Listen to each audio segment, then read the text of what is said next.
Topic natin, diabetes, tips sa low sugar at high sugar.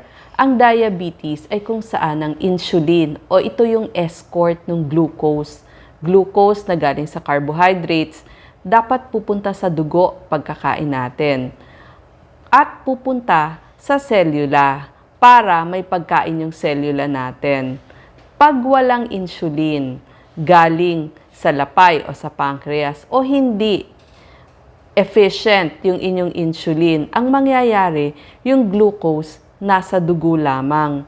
Walang pagkain yung selula. So, mararamdaman nyo ang sintomas ng diabetes. Katulad ng gutom na gutom kayo, sobra kayong uhaw, ihi kayo ng ihi. Tapos, madalas kayong magkaroon ng impeksyon. Bakit lagi kayo nagkaka-UTI o impeksyon sa maselang bahagi ng katawan, gaya ng puwerta? Palabo ng palabo ang inyong paningin. At ito pa, manhid, parang tinutusok-tusok, masakit ang inyong binti at paa. Yan ang nararamdaman ng isang diabetiko.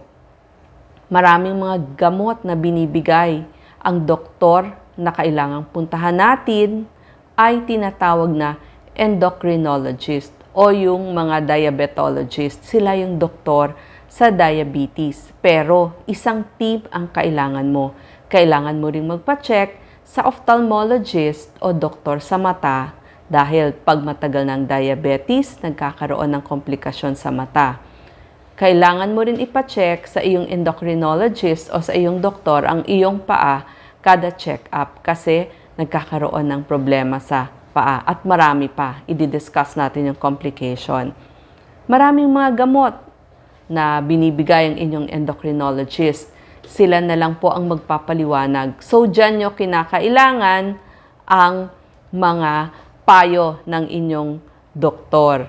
So, dito nyo naririnig yung mga metformin, sulfonylureas, acarbose, yung mga nag-e-end sa glitazones, leptin, flozin, at syempre, yung nabigyan na ng insulin. At meron ding mga combination. Kapag umiinom na kayo ng gamot, or nag-i-inject na kayo ng inyong insulin, nangyayari din ang pagkakaroon ng low sugar at high sugar. Unahin natin ang low sugar.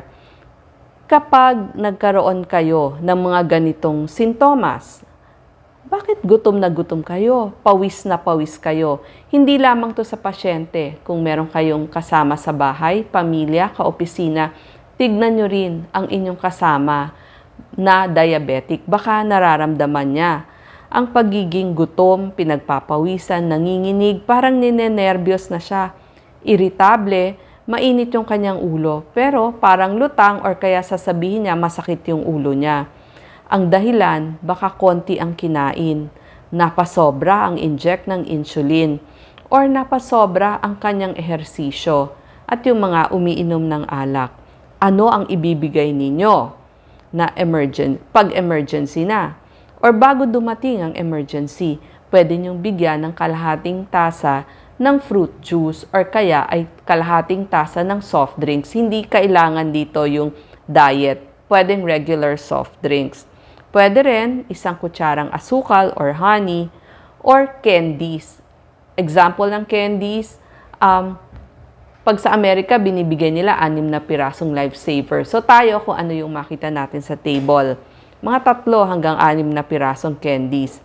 At after 30 minutes, pwede nyo nang pakainin. Kung umokay na siya, pwede nyo nang pakainin ng half sandwich, katulad ng cheese sandwich or peanut butter sandwich. At bigyan nyo na rin ng isang basong gatas. Kung meron kayong low-fat milk or skim milk, na pwede rin yon. Ang high blood sugar naman ay pwede ring mangyari sa mga diabetic. So, kailangang i-check palagi ang blood sugar kapag ang isang diabetic ay may sakit dahil nai-stress yung katawan nila kapag sila ay may sakit. Ito ang sintomas na nararamdaman.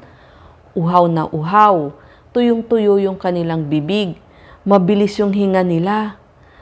Tapos, yung kanilang breath, amoy prutas, parang amoy acetone. May kakaibang breath na maaamoy kayo na galing sa kanilang hininga. Masakit ang ulo at kailangan ng tumawag ng doktor kapag nagsusuka, nagtatae o napakasakit na ng tiyan niya. At kung hindi na umiinom, may lagnat na mataas o mataas sa 240 mg per deciliter ang nakukuhang blood sugar sa kanya. Bakit ba nagkakaroon ng high blood sugar ang isang diabetiko? Maaring hindi niya alam na diabetes pala siya, yung mga hindi nagpapacheck, hindi nakapag-inject ng insulin. Maaring kulang sa pera or nalimutan yung kanyang insulin at kapag nagkaroon ng sakit o impeksyon. Kaya nagkakaroon ng high blood sugar at low blood sugar. So tayong mga kasama ng mga diabetic patient, kailangan mapagmatyag tayo, mapag-obserba dun sa ating mga pasyente. Nakakatulong din ang pagpapacheck sa mga patients. Isama nyo na sa check-up nyo. Di ba may blood test na kayo? Pwede nyo na rin isama yung pag-check ng ketones. Bakit ba kailangang i-check ang ketones dun sa inyong laboratory exam? Kasi kapag kulang ng insulin, gagamitin ng katawan yung fat o taba bilang pagkukunan niya ng energy. So, maglalabas ng ketones yung katawan mo. Doon ka mahihilo, magsusuka. Ano ang kailangang gawin? Dalahin agad ito sa doktor. Ito yung mga pagnakuhanan na napakataas ng sugar. Kasi, maaaring kailangang itaas ang insulin o painumin ng maraming tubig. Pag sa ospital, lalagyan na yan ng swero. Kasi, para hindi na maglabas ng more ketones. Kasi nangyayari nga ketoacidosis. So, kailangan magamot agad yan. Ngayon, tatanungin niyo ako, bakit ba kailangan gamutin ang diabetes? Kasi po, ito ang magandang incentive kung bakit kailangan gamutin ang diabetes. Yung risk nyo ng pagkakaroon ng pagkasira ng mata, yung tinatawag na retinopathy, na laser lamang ang kagamutan, mabababa ng 45%. Yung pagkakasakit nyo sa kidney, maibababa ng 56%. Yung sakit sa ugat o nerves, maibababa ng 60%.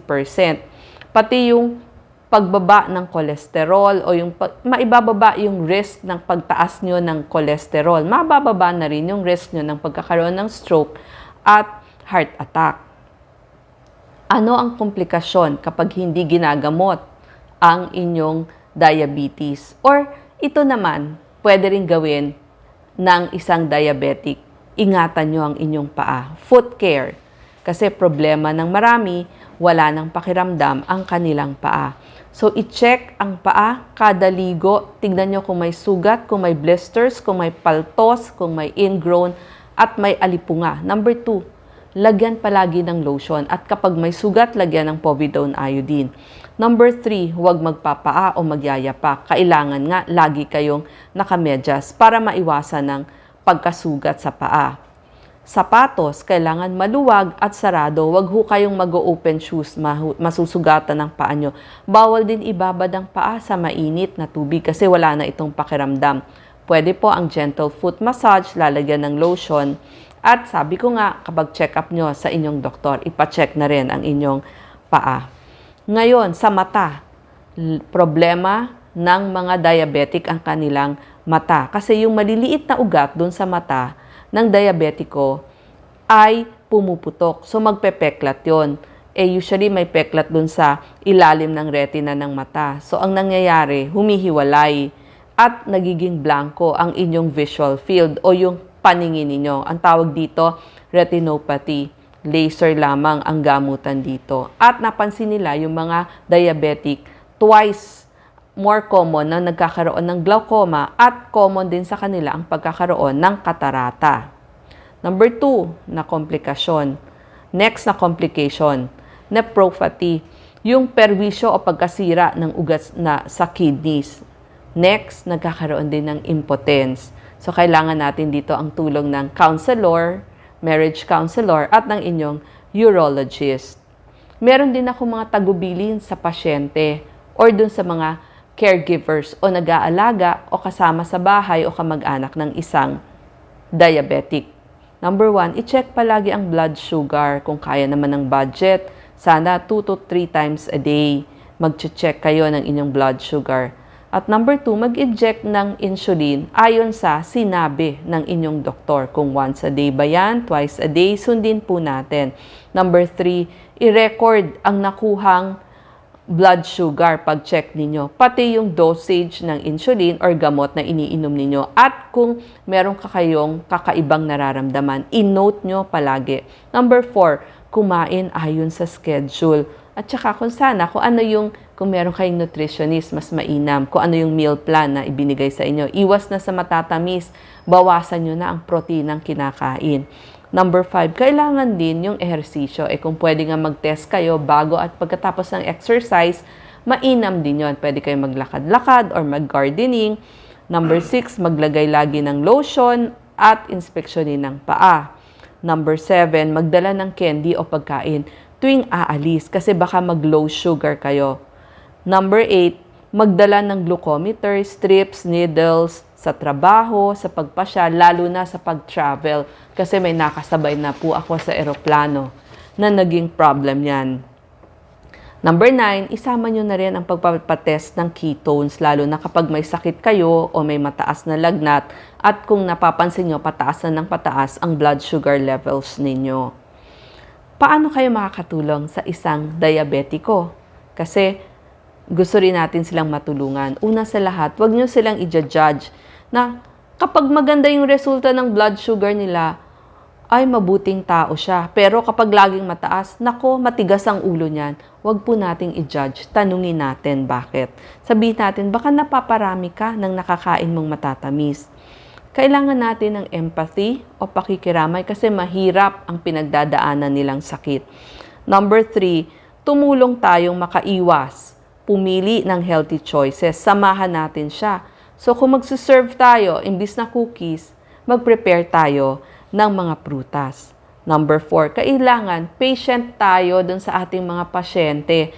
At saka, bukod sa pagiging mapasensya, hintay natin. Pag sinabi niyang kailangan na niyang kumain on time, samahan natin, lalo na kung office mate tayo. Or kung sinabi niya, pwede ba mamaya na ang kain natin, hintayin natin siya. Be a good example. Huwag natin siyang hihiliin. Kailangan tayo mismo yung tamang timbang, tamang pagkain. Ipipraise nyo din siya. Good job. Or kaya samahan sa ehersisyo. At ang isa pa, minsan, kailangan niya ng listener. Pag sinabing listener, makinig lang kayo sa mga daing niya. Hindi naman siya naghihingi ng advice Baka naman hindi na niya gusto yung advice. Kung tinanong kayo ng advice, edi sa kanyo ibigay yung inyong advice. Para maintindihan natin ang mga diabetic, ito po yung nararamdaman nila. Last na po ito. Number 1, pakiramdam nila, pinagkaitan na sila ng normal na buhay. Kawawa din sila. Nawawalan din sila ng peace of mind kasi lagi silang takot sa kanilang sakit. Tsaka number 2, alam nyo, napakahirap pagdating sa pagkain. Kailangan mo pang itanong ano yung mga ingredients nung pinrepare na pagkain. Tapos nakikita mo yung iba, lahat sila pwedeng kumain. Tapos ikaw, hindi ka makakain. So, ang hirap, di ba? Number 3, masakit din naman palagi ang sugar testing. Although ngayon, meron ng hindi gaanong masakit. Pero syempre, test ka ng test, maabala din yon bukod pa sa mahal. Isipin nyo na lang kung kayo yung may diabetic. Isipin mo na lang para kang nagtutoothbrush or nagpo-floss. Parang kailangan mo na yan sa pang-araw-araw mo. At saka, ngayon, kung meron na kayong para hindi na mapunta sa complication, marami ng access ngayon para ma-educate tayo. So, pwede tayong mag-research. At number 5, kung feeling mo, yung doktor mo, hindi sila connected sa isa't isa, kumuha ka ng isang team ng doctors na nag-uusap-usap para hindi pa iba-iba ang paggamot sa iyo. So ito lang po yung mga tips natin. Sana nakatulong tayo sa mga patients at sa mga kamag-anak ng diabetic. Salamat po.